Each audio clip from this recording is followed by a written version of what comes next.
चिसो हावामा अन्न पाको गन्ध अनि भान्साबाट आउने टमाटर, मुला र केराउ पाकिरहेको बास्ना। म सानो थिएँ, स्कुलबाट फर्किँदा ढोका खोल्ने बित्तिकै थाहा हुन्थ्यो आज घरमा अचार बनिरहेको छ।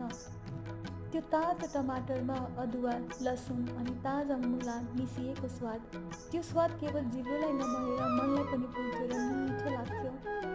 मम्मीले भन्नुहुन्थ्यो, तातोमा मिसाउनुपर्छ माया अनि बल्ल अचार बन्छ।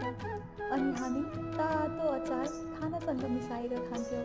बाहिरको जाडो बिर्सिन्थ्यो। हरेक चम्चा खाँदा मलाई मम्मीको त्यो गुनगुन, त्यो चिसो बिहान अनि त्यो सानो भान्साको झल्को आउँछ। आज म हजुरहरूलाई त्यही परिकार बनाएर बाँड्दैछु, टमाटर, मुला र केराउको अचार।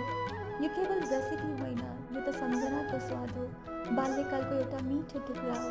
यो मेरो लागि एक न्यानो अँगालो हो जो बाल्यकालबाट हरेक चिसो